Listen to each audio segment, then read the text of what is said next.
So I'm getting ready to install the top end, and I thought I'd show some of the details of the cylinders, the pistons, the rings, and the wrist pin. First off, I had the cylinders vapor blasted, and I kept them so when I removed them I knew this was the right cylinder. And I wanted to show some of the markings. On the base is 08. That means this is a Nickesil cylinder 800cc. And then right here is a little letter B. And that indicates that the bore size is B class. Now, this is the original piston. And I wanted to point out it says 84.775 diameter. That is a Class B diameter piston, and there's an arrow engraved, but I added another Sharpie arrow and the letter R, so I know I'm working on the right side. And I also threw an R on the inside because I can never be too careful. Now the wrist pin I marked with an R, and I'm going to freeze it so it's easy to insert. And I put one of the snap rings on before I did that, and then after I install it, I'll put on the other snap ring. Now the piston rings are marked, but it's hard to read. It says top. So I put a little paint dot on the top of the first piston ring, and that ring is got a square profile. Now I put 2 dots on the second ring, and that ring actually has an undercut here. So I want to make sure I don't confuse them. And then the third ring is the oil control ring. I put 3 dots on that.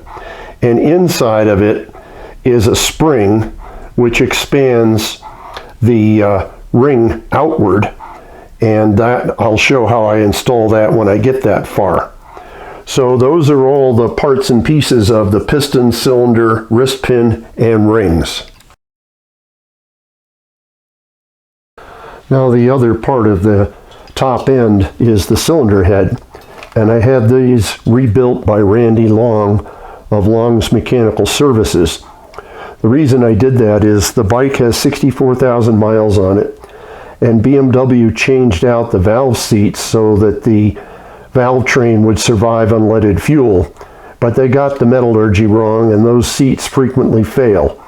So I took the heads and had them sent to Randy. He replaced the exhaust valve seat and valve, and then cleaned up the intake and the intake seat. And he put in new valve springs and guides and keepers. So the heads are going to be good for another 100,000 miles.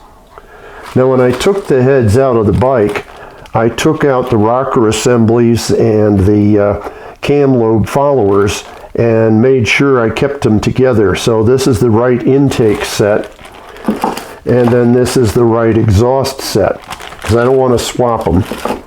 And the other thing I did is I pulled the push rods and I labeled them right intake top. So this is the ball that goes up under the tappet, and right exhaust top. So I can put everything back together the way it came out. And the reason I like to do that is these parts tend to mate because they touch each other and rub against each other all the time. So they might as well go right back together like a good married couple. Now the cylinder heads come in left and right. And on the left cylinder, it says L9, meaning it's the left side cylinder for the 800cc engine. And the last 3 digits of the casting number are 572. And then on the right, it says R9 for the right side, and the casting number is 589. Even though that looks a little like a 6, it's not. It's actually an 8.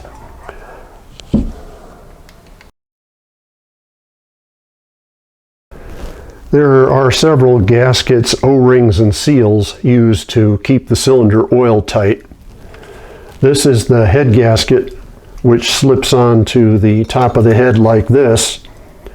And the 2 holes at the bottom here line up with the push rod tube holes. However, you can install this backwards, and that will create a problem. And the problem is that the gasket will cover up part of the hole and the push rods will rub up against it. So when you install it, make sure you get it in the right orientation. Now at the base of the cylinder is a groove that's cut here, and that's sized to take this large O-ring, and that seals the base of the cylinder into the engine block, preventing it from leaking any oil. The other thing you'll notice is that two of the holes in the cylinder base have a groove cut in them, and they're to hold two small O-rings. These are the top holes for the top cylinder studs, and the passage between the stud and the hole in the cylinder is an oil passage to lubricate the rocker arm assemblies. So we need an O-ring there to prevent it from leaking. The other part that needs to be prevented from leaking is the bottom of the push rod tube. And these are the push rod tube seals. If you look at them, you'll notice they're not symmetric. And the reason for that is that when you install this up against the engine block, you can see there's an angle to the tube. So the seal has to be made in such a way that it'll be flush with the engine block. The other thing you'll notice is there's a vertical line on one side of the seal. That goes to the bottom when you put the seal on the tube. So when it's installed against the engine block, this will be the vertical bar, and it'll be on the bottom of the cylinder. So that's how the cylinder gets sealed. There are some other things required. This is 1207B. It's a gasket sealer, and this one's sold by 3Bond, but you can find it from Suzuki or Yamaha. They're using the same formulation. And that's how we seal the base of the cylinder to the engine block. The other thing I use is some silicone grease. I use that on the push rod tube seals and on the O-rings to keep them supple. And I also use a little bit of engine oil, which I'll show you later how I use that. Before I freeze the wrist pins, I'm going to put the snap ring on with a set of snap ring pliers. So the pins just fit in the little holes, and you just squeeze and it fits right into the groove in the wrist pin. So I want to check the end gap on the rings, and this is the number 1 ring, or the top ring, and I just kind of give it a little squeeze and get it to go in the bore. And then I take the piston and I push it down so that the ring is level and in the bore about 2 inches or so. Now the end gap, according to the specs, is from 0.3 millimeters to 0.5. So I use my feeler gauge and I can get the 0.3 to slide, but the 0.5 won't go. So the top ring gap is in range. Now I'll repeat that with the second ring and the oil ring. The second ring, the gap is from 0.3 to 0.45 millimeter, and the oil ring is from 0.25 to 0.4 millimeter. So I'll check that on the other 2 rings and repeat with the other cylinder and rings. Before I install the rings, I'm just going to put a little bit of oil on them, not much. So what I do is just get a little here on my finger, then I just coat the ring with it around the sides and over the inside so that they've got a little bit of oil. To install the rings, I'm going to start with the lowest one and bring them down over the top of the piston. So that's this oil control ring, which is the one that has two parts. Now the spring can be expanded and then you push it back together. So there's a little wire that's exposed when it's expanded, and you just get it all back together again. Then verify that the top of the ring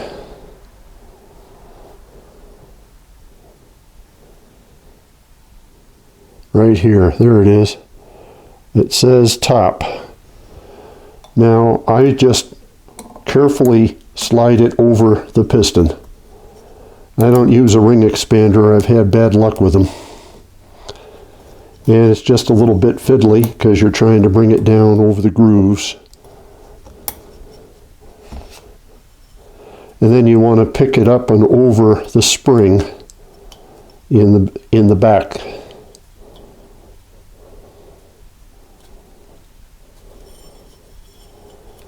And of course the spring wants to pop out a little bit. And there we are. There's the oil control ring with the spring behind it installed. So I have all three piston rings installed now. And this is the left side piston. When it's installed, it's going to fit in this orientation pointing to the front. The other thing I need to do is set the gaps where the ring end gap is in the proper orientation on the piston. If you think of this as a clock face, the top end gap is going to be at 4:30, the second end gap is going to be at 10:30, and the third or oil control ring end gap is going to be at about 1:30. That helps keep the gaps from lining up, and these are what are known as the thrust faces of the piston. That keeps the gaps off the thrust face, which is a good idea. Now, this is the right side piston, and the gaps don't go in the same location. When you install it on the right side, the front of the engine is going to be going this way, and the top ring is going to be at 7:30. The second ring is going to be at 1:30, and the bottom oil ring is going to be at 10:30. To install the piston, I have to compress the rings so they're flush with the side of the piston so it'll slide into the cylinder. And I'm going to use this collapsing metal band, which will fit just over the piston rings, and put it on to compress them.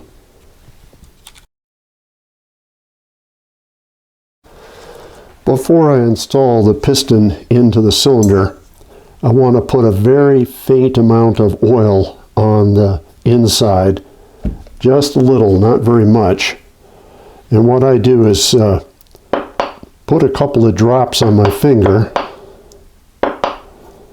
and basically rub them together, and then slide the fingers around the inside of the cylinder. So it's putting just a little bit of oil on it, and also on the bottom here. So it's just a faint amount of lubrication. That's all I want. So I'm ready to install the piston. I have the band across the rings and tightened up enough to compress them. And I'm going to install the piston from the bottom, and that's because there's a chamfer along the bottom which makes it a little easier to get the rings to compress into the cylinder. And the technique's pretty straightforward. Just put the cylinder in, and put the piston in the cylinder, and then just start pushing it through the band.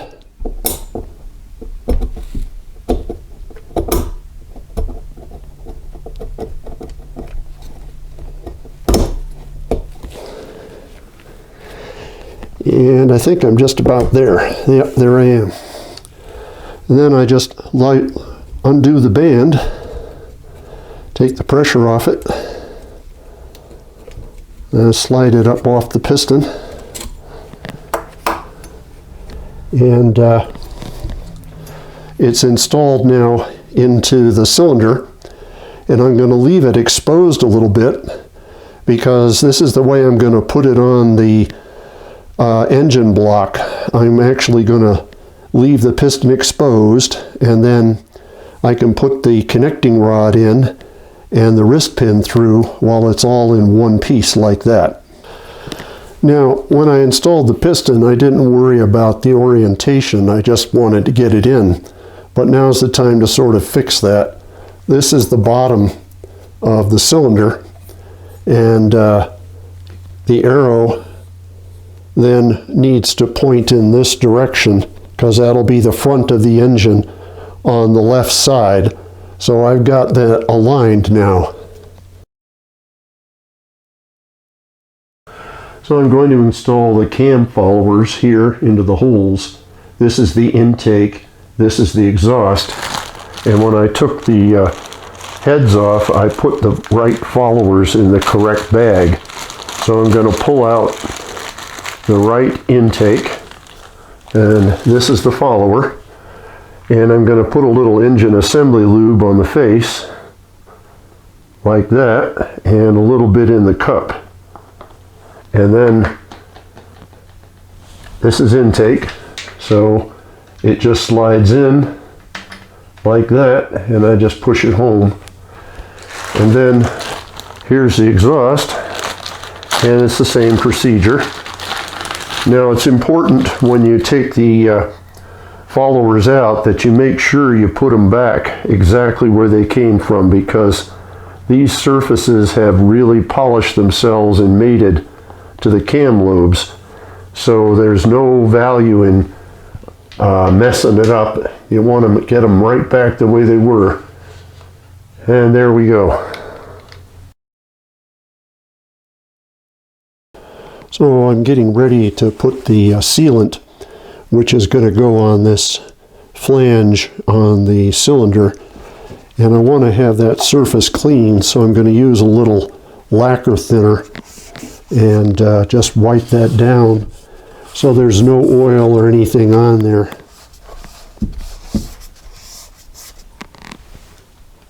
The other surface that needs to be cleaned is the mating surface on the engine block, so I'll do the same thing.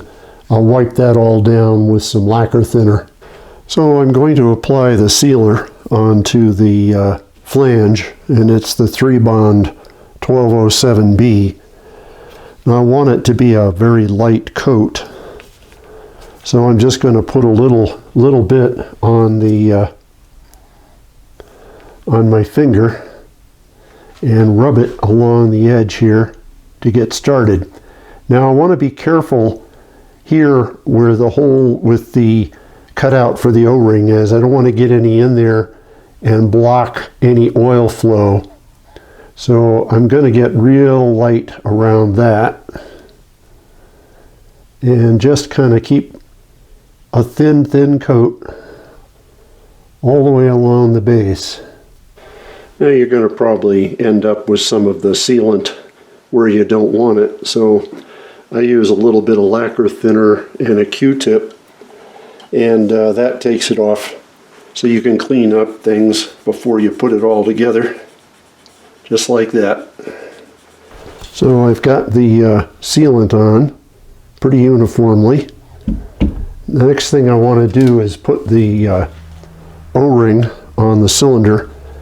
I want to be careful that I don't get it into the seal, so I just push it down the cylinder and then take a little screwdriver and just roll it into the groove so I don't mess up the sealant. There we go. And then the other thing I need to do is put the little O-ring in the hole here, and I'm going to use just a tiny bit of the silicone grease and put just a tiny bit of that on the O-ring, and it'll actually sort of help it stick in the hole without it getting loose. So I just drop that in.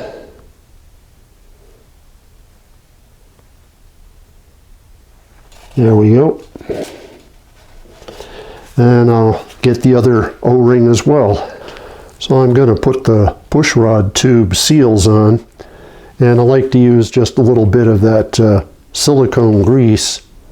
Put a little on my pinky, and I put it on the inside of the tube to lubricate it. These actually slide on the push rod tubes as the engine heats up and cools down. And I want to make sure that that's an easy slip.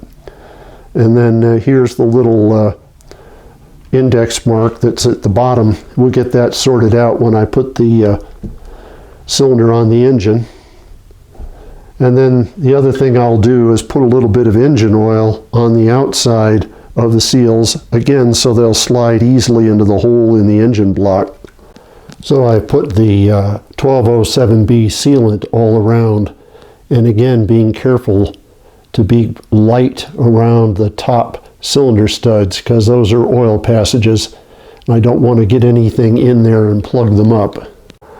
Now I've put the engine on top dead center, and I've also checked by looking at the cam lobes. I think if you look here, you can see that cam lobe over on the right. That's on the flat, not on the raised portion, which means that this set of valves is closed. So I'm about ready to slide the cylinder onto the cylinder studs.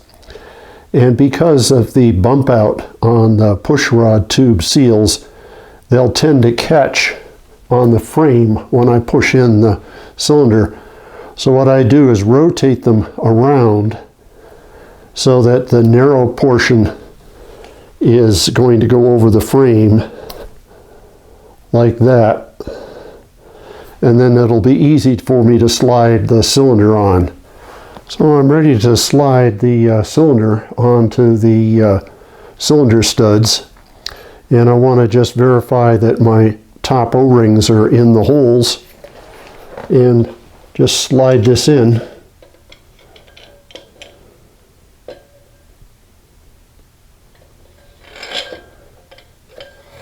There we go. Then, and before I install the wrist pin, it's good just to verify that I have the piston in the right orientation, which I do, because the arrow is pointing toward the front of the engine. The other thing I want to do before I put the wrist pin in is put some oil in the bushing here to lubricate everything. So I'm going to put a fairly hefty quantity in there and then smear it all around. And then that won't be dry when the engine first starts up. And I also want to put just a couple of drops of oil on the piston skirt, not a lot, but just a little, to lubricate that. And the other thing I'll do is put a little bit in the boss here where the wrist pin's going to go, and I'll get the bottom and the other side as well.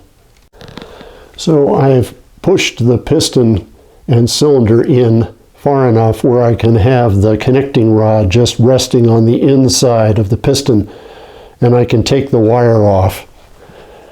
And I have the frozen wrist pin for the left side, which has one of the snap rings on it. And I'm going to push it in this way through the connecting rod and the piston.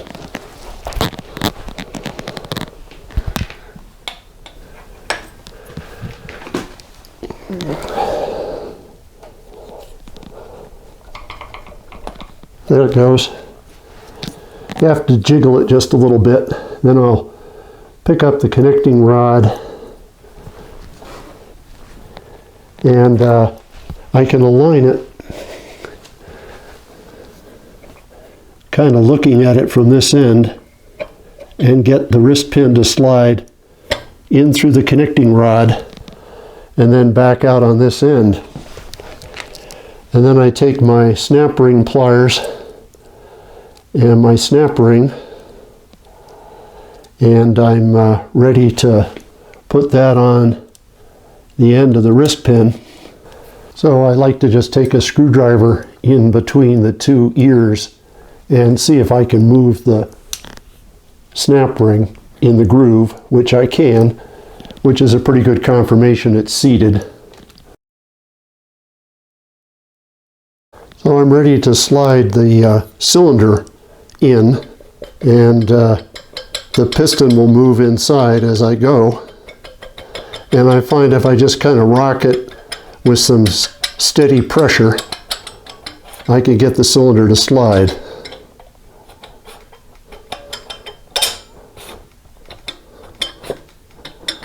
Now, once the pushrod tube seals are just past the frame, I need to rotate them back so that they're with the little line pointing straight down, because so you can see that the vertical line is right at the bottom, and that's the way the tube should be oriented. I should say the seal should be oriented before I push the cylinder all the way into the case.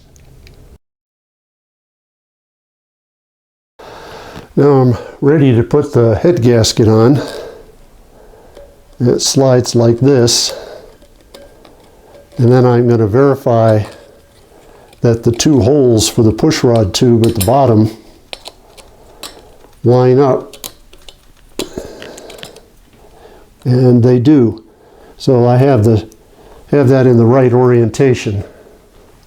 So I'm ready to put the head on, and it just slides on the cylinder studs. And then I've got the push rods, and the labels are for exhaust and for intake, and this is the top. But before I put them in, I'm going to coat the balls with a little bit of assembly lube, and that will keep them happy. And these are the ones that go in on the bottom, and slide them in. Of course, it'd be nice if I slid them in the right way. This says exhaust, and this says intake. Now that I've got them in, I'll peel off the labels. All right, there we go. Now, it's very possible that you can get the ball to ride on the top of the cam follower instead of inside the little cup. And a way to verify that is to just pull it out, and you'll feel resistance if it's in the little cap. And I feel that on both of these. So those are seated correctly into the cam follower.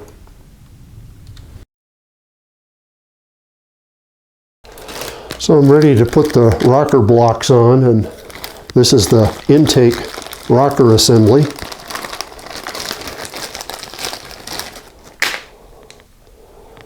So it's going to go on like this. Actually, it's going to go on the other way here. There we go. Oops. That's more better. Okay. And then I make sure that the cup is about even with the rocker, and then the nuts that go on have two different faces. This is the outside face, and then the inside face, which goes up against the pillow block here, is machined and flat. So it goes on like that. So I'll put the exhaust on and ready for tightening up the studs.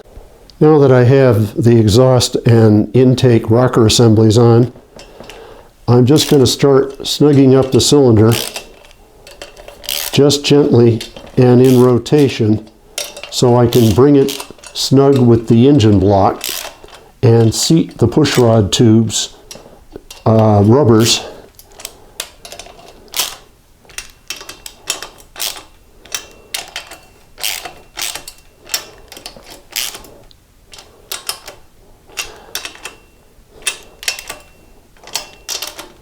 okay.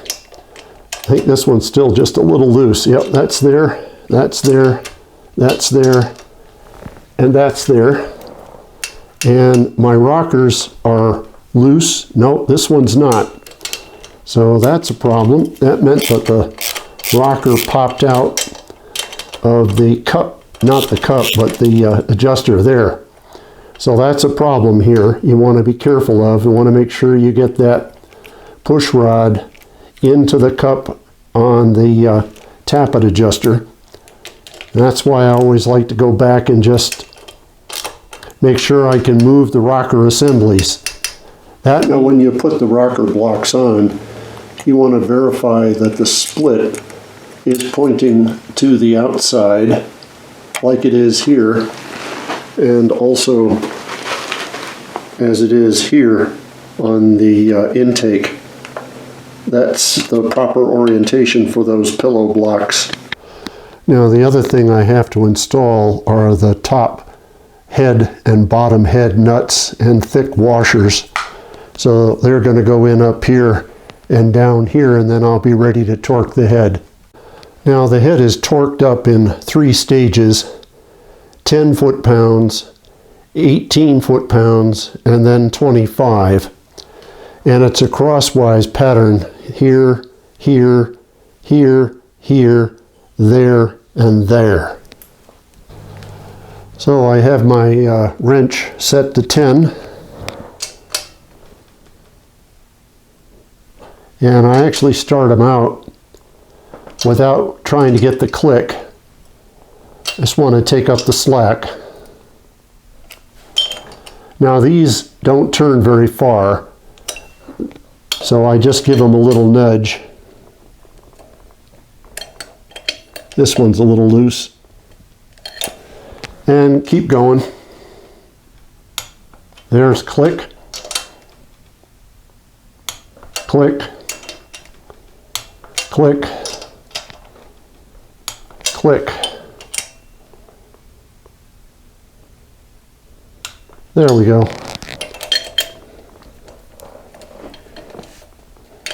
Now this one's kind of loose. To catch it up here. There we go. Okay, that's 10. So we'll set it to 18 and take it up.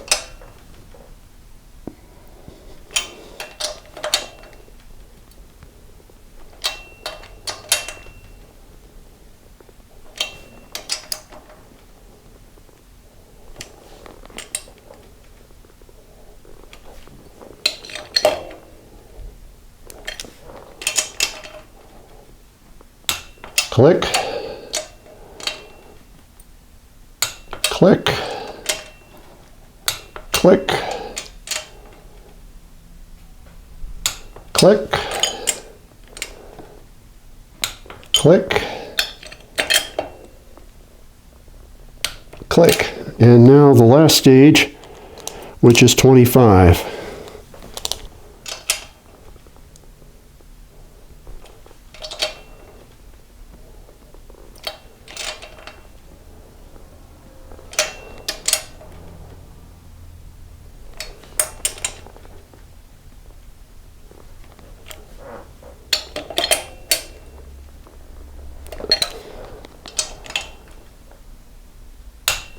Click, click, click, click, click, click. Okay. So the head's assembled, it's torqued down, and I usually let that wait for 24 hours and then go back and retighten it because things loosen up just a little bit overnight. Now before I install the right side, I want to rotate the crankshaft 1 revolution back to TDC so that the right side valves will be closed, and that'll take all the pressure off of the push rods when I install the heads. So it's been 24 hours and I'm going to check the torque on the nuts, and I suspect they'll be a little loose. Yep.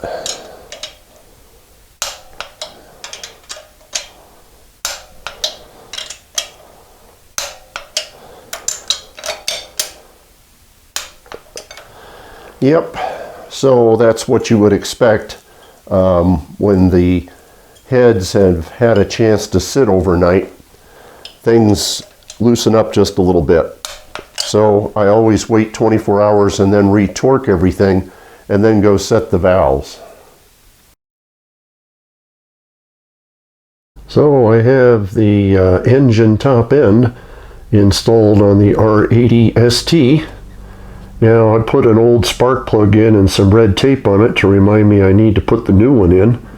And there's also some red tape up here on the oil dipstick to remind me that I haven't put any oil in the engine. And to keep things out of the heads, I put an old red shop rag in the exhaust and another one in the intake. So at this point I've got the top end on, and the engine of course is in the frame, and it's really beginning to look like a real motorcycle. I've got a lot more to do, but this is a nice milestone.